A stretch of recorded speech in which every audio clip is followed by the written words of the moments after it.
Salam jumpa dengan saya Nesroma. Saat ini kita akan diskusi tentang antropologi kesehatan terkait dengan konsep sehat sakit.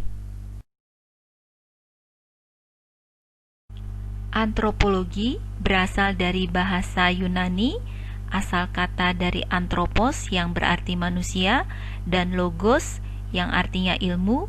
Jadi antropologi adalah ilmu tentang manusia.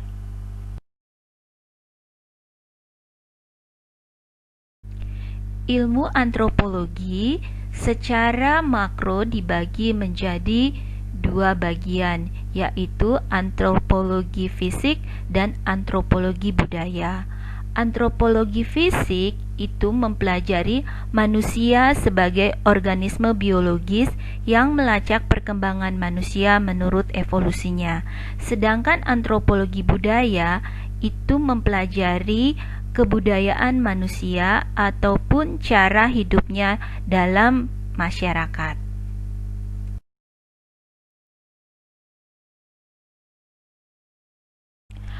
Antropologi budaya dibagi-bagi lagi menjadi tiga bagian, yaitu arkeologi, linguistik, dan etnologi.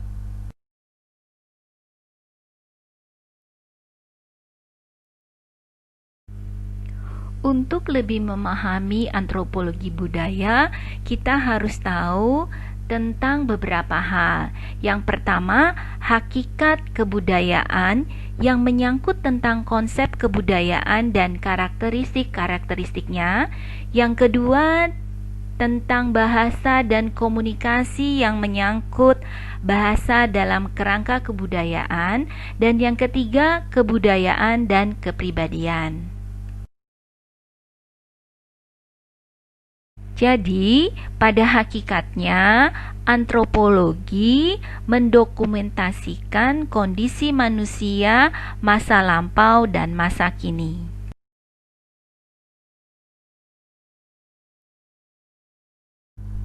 Selanjutnya, kita akan bahas tentang budaya. Budaya itu berasal dari bahasa Sanskerta, asal katanya budaya, yang merupakan bentuk jamak dari budi, yang diartikan sebagai hal-hal yang berkaitan dengan budi dan akal manusia.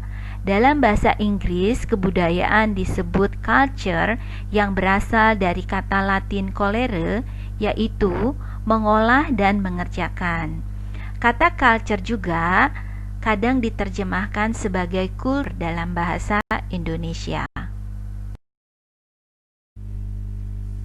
Kita masuk dalam diskusi mengenai pandangan kesehatan dari segi antropologi, atau kita sebut dengan antropologi kesehatan. Antropologi kesehatan mendeskripsikan secara luas dan menginterpretasikan mengenai hubungan bio-budaya antara perilaku manusia di masa lalu dan di masa kini dengan derajat kesehatan dan penyakit.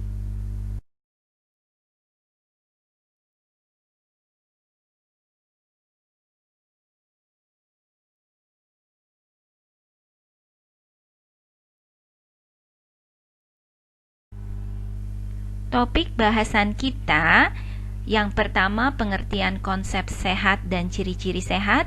Yang kedua, paradigma sehat. Ketiga, faktor yang mempengaruhi individu tentang sehat. Keempat, tentang sehat sakit, sakit dan perilaku sakit. Yang kelima, tahapan dan ciri-ciri sakit. Keenam, faktor-faktor yang mempengaruhi perilaku sakit. Dan yang ketujuh, tahap-tahap perilaku sakit dan dampak sakit.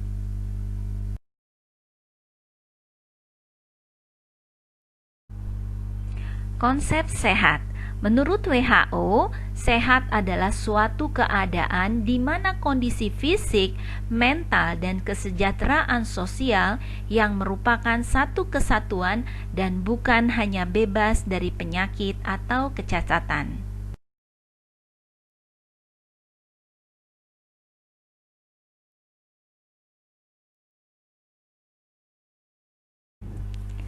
Ada 3 komponen sehat. Yang pertama sehat jasmani, kedua sehat mental, dan yang ketiga sehat spiritual. Sehat jasmani itu manusia yang berpenampilan kulitnya bersih, matanya bersinar, rambutnya tersisir rapi, berpakaian rapi, berotot, tidak gemuk, nafasnya tidak bau, selera makannya baik, tidur nyenyak, gesit, dan seluruh fungsi fisiologis tubuh berjalan dengan normal. Sedangkan sehat mental selalu dikaitkan dengan sehat jasmani, karena di dalam tubuh yang sehat terdapat jiwa yang sehat. Sedangkan sehat spiritual di mana individu perlu mendapat pendidikan formal ataupun informal serta kesempatan untuk berlibur, mendengarkan alunan lagu atau musik, siraman rohani, misalnya ceramah agama dan yang lainnya, agar terjadi keseimbangan jiwa yang dinamis dan tidak monoton.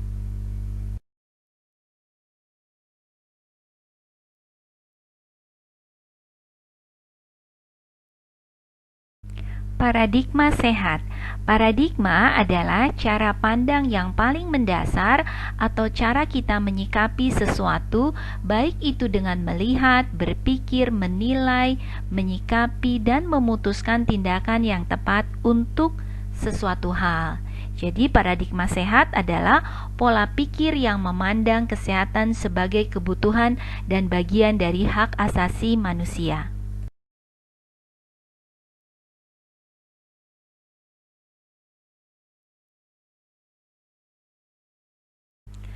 Ada perbedaan antara paradigma sakit dan paradigma sehat. Paradigma sakit yaitu upaya penyembuhan orang sakit untuk kembali ke keadaan sehat. Sedangkan paradigma sehat itu membuat orang sehat tetap dalam keadaan sehat melalui upaya promotif dan preventif dengan melaksanakan promosi kesehatan dan pencegahan penyakit.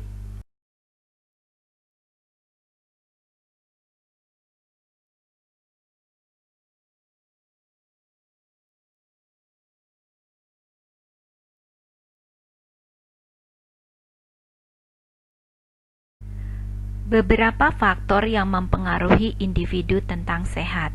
Yang pertama, status perkembangan. Status perkembangan adalah kemampuan mengerti tentang keadaan sehat dan kemampuan berespon terhadap perubahan dalam kesehatan yang dikaitkan dengan usia. Contohnya, bayi. Bayi dapat merasakan sakit tapi tidak dapat mengungkapkan dan mengatasinya. Yang kedua, pengaruh sosiokultural. Masing-masing kultur biasanya punya pandangan tentang sehat yang diturunkan dari orang tua pada anaknya. Contohnya di Cina. Orang Cina menganggap sehat adalah keseimbangan antara yin dan yang. Dan bagi sebagian orang yang ekonomi rendah, memandang flu adalah sesuatu yang biasa dan mereka merasa sehat. Yang ketiga, pengalaman masa lalu.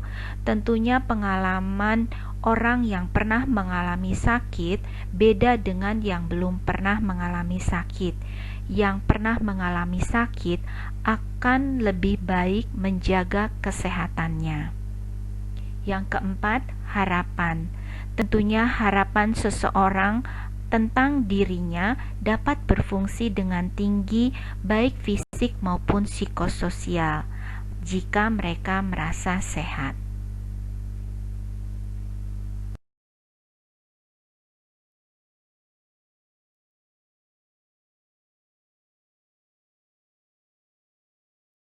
Rentang sehat sakit. Rentang sehat sakit adalah suatu skala ukur secara relatif dalam mengukur keadaan sehat seseorang. Rentang sehat sakit juga merupakan kedudukan pada tingkat skala ukur yang sifatnya dinamis dan individual. Rentang sehat sakit adalah jarak dalam skala ukur di mana keadaan sehat secara optimal berada pada satu titik tertentu dan kematian pada titik yang lain. Rentang sehat adalah keadaan dinamis di mana seseorang mampu beradaptasi terhadap lingkungannya sehingga dia mampu mempertahankan kesehatannya. Sedangkan sakit adalah di mana fungsi individu mengalami penurunan dari kondisi sebelumnya. Untuk lebih memahami rentang sehat sakit, kita dapat melihat gambar dari model holistic health. Di sebelah kiri dengan anak panah menuju ke kiri itu rentang sehat, dan di sebelah kanan dengan anak panah menuju ke kanan itu rentang sakit. Bila kita melihat dari titik sebelah kiri paling ujung itu adalah sejahtera, dan kita mengarah ke kanan, maka yang selanjutnya adalah titik sehat sekali, sehat normal, setengah sakit, sakit, sakit kronis, dan di ujung adalah kematian.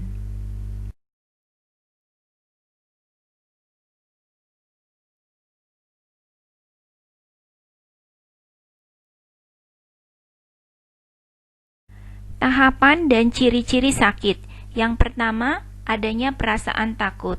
Perilaku ini terjadi pada semua orang, yang ditandai munculnya perasaan takut sebagai dampak dari sakit yang dialami. Yang kedua, menarik diri.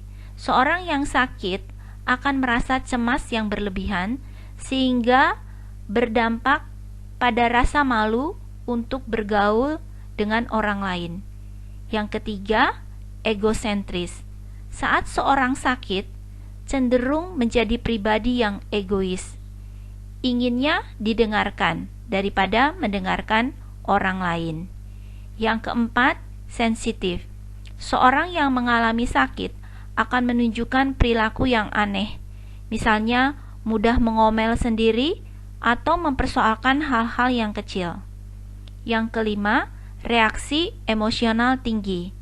Saat seseorang sakit, ia akan cenderung bersifat agresif, mudah tersinggung, dan mudah marah.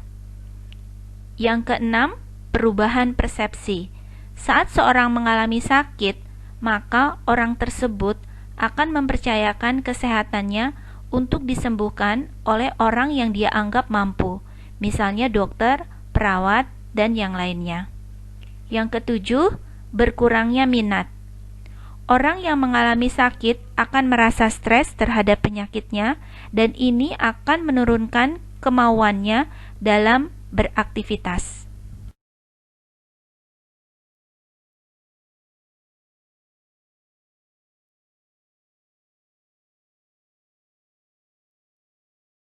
Faktor-faktor yang mempengaruhi perilaku sakit.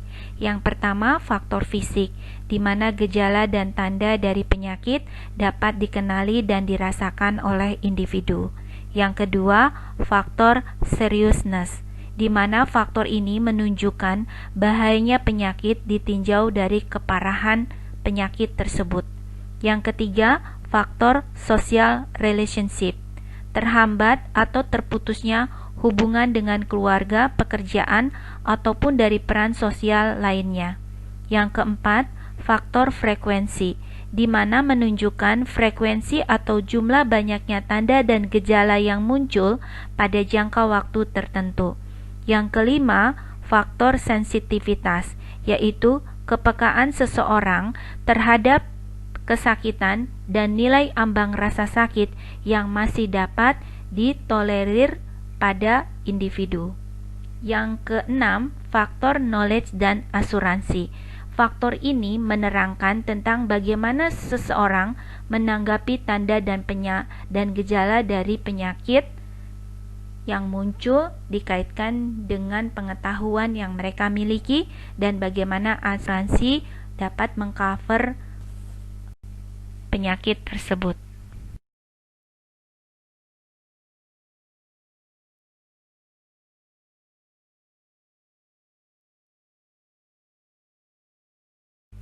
Masih dengan lanjutan dari faktor-faktor yang mempengaruhi perilaku sakit. Yang ketujuh, faktor kebutuhan dasar, di mana faktor ini dianggap sangat berperan terhadap peningkatan status kesehatan individu. Yang kedelapan, faktor responsiveness, di mana respons individu seiring datangnya dengan penyakit. Yang kesembilan, faktor persepsi. Masing-masing individu mempunyai interpretasi yang berbeda terhadap penyakit. Yang kesepuluh, faktor lingkungan, tempat tinggal, dan keturunan. Ini merupakan karakteristik dari demografi, geografi, dan psikografi, serta faktor genetik individu. Yang ke-11, faktor budaya. Masing-masing individu mempunyai keyakinan dan nilai diri akan perilaku sehat ataupun sakit. Hal ini dipengaruhi oleh latar belakang budaya individu tersebut. Yang ke-12, faktor sumber daya. Sumber daya di tempat individu tinggal sangat mempengaruhi dari perilaku individu tersebut.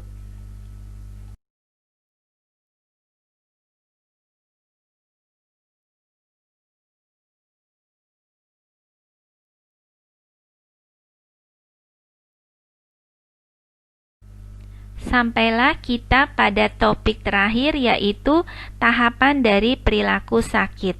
Yang pertama, procrastination, yaitu proses penundaan pencarian pengobatan di antara waktu gejala pertama kali dirasakan dengan ketersediaan sumber daya. Yang kedua, self-medication, yaitu proses upaya pengobatan dan penyembuhan oleh diri sendiri dan keluarga dengan menggunakan berbagai ramuan atau resep pengobatan sendiri. Yang ketiga, shopping, yaitu proses mencari beberapa sumber pengobatan yang berbeda-beda.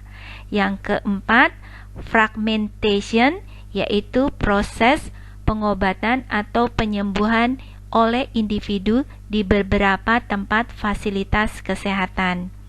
Yang terakhir itu discontinuity, yaitu proses individu menghentikan pengobatan atau tidak melanjutkan pengobatan karena merasa sembuh atau sumber daya telah habis.